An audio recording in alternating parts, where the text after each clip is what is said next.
Inilah pohon aneh yang akan menjadi tempat persembunyian kaum Yahudi Israel di akhir zaman.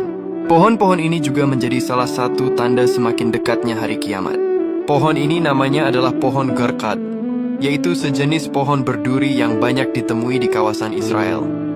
Ada yang mengatakan Garqad sebenarnya bukan pohon, melainkan semak-semak yang bisa mencapai tinggi hingga 3 meter. Dalam beberapa hadis Nabi menggambarkan bahwa pohon tersebut kelak akan menjadi tempat berlindung orang Yahudi yang berperang melawan umat Islam saat perang besar di akhir zaman. Diketahui hingga saat ini warga Israel banyak menanam pohon Garqad di sekeliling permukiman tepi barat dan Herodus untuk melindungi diri dari serangan. Mereka juga menanam pohon di 5 lokasi utama, yakni Gunung Hermon yang ditanami dan di padang pasir dengan jumlah ribuan pohon. Adapun ciri-cirinya, daun pohon ini berbentuk oval dengan pangkal menjarum atau berduri, serta bagian tepinya rapi. Kebanyakan pohon Garqad dapat tumbuh buah dengan bentuk bulat, berwarna oranye, dan memiliki biji di dalamnya. Tanaman ini kerap disebut istilah box thorn. Pada umumnya, Garqad adalah tumbuhan berduri yang tumbuh subur di padang pasir. Awalnya, upaya penghijauan Garqad disponsori oleh Jewish National Fund. Organisasi tersebut gencar melakukan penanaman pohon pada 1948. Sejak saat itu, pohon Garqad banyak ditemui di sekitar hutan wilayah Israel. Terkadang saat beberapa wilayah mengalami kegersangan, pohon Garqad mampu tumbuh subur di berbagai cuaca. Maka dari itu, tanaman belukar tersebut sangat penting dalam praktik pertanian. Bagi orang-orang Yahudi, pohon ini dianggap sakral karena mampu menjadi tempat persembunyian saat akhir zaman. Selain itu, pohon dan buahnya ini banyak dimanfaatkan juga sebagai obat. Daun dari semak tersebut bisa ditumbuk sebagai obat sakit mata. Sedangkan buahnya khalayak percaya ampuh sebagai obat sembelit serta gangguan pencernaan lainnya.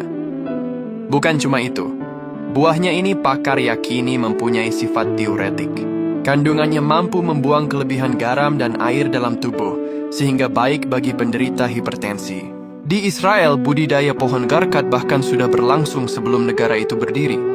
Flora ini tak hanya penting bagi kebudayaan setempat, namun juga sebagai upaya penghijauan. Tidak hanya itu, hutan dan padang rumput di Sanadan serta hutan Laut Tengah juga dijadikan lokasi penanaman pohon dengan jumlah terbanyak. Pemerintah Israel menghimbau warga untuk menanam di lahan kosong yang tersedia. Ternyata benar apa yang disabdakan Nabi Muhammad.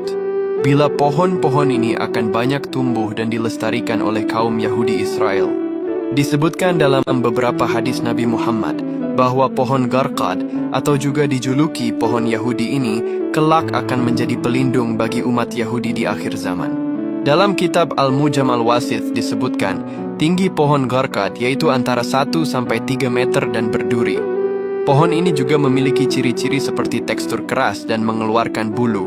Dari Abu Hurairah radhiyallahu anhu, sesungguhnya Rasulullah bersabda yang artinya, kiamat tidak akan terjadi sehingga kaum muslimin memerangi Yahudi, lalu kaum muslimin akan menghabisi mereka sampai-sampai setiap orang Yahudi bersembunyi di balik batu dan pohon. Tetapi batu dan pohon itu berkata, wahai orang Islam, wahai hamba Allah, ada orang Yahudi di belakangku, kemarilah dan habisi dia.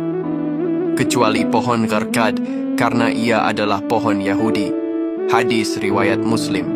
Dalam nubuah, kelak ketika Dajjal berhasil ditumbangkan oleh Nabi Isa Al-Masih, orang-orang Yahudi patah semangat, mereka melarikan diri dan bersembunyi di setiap tempat. Maka kaum muslimin terus mencari sisa-sisa Yahudi di Megiddo. Saat itulah batu-batu dan kayu mulai berbicara menunjukkan kepada kaum muslimin di mana tempat persembunyian Yahudi. Ya Allah, semoga kita semua menjadi orang-orang yang selamat di akhir zaman ini. Amin.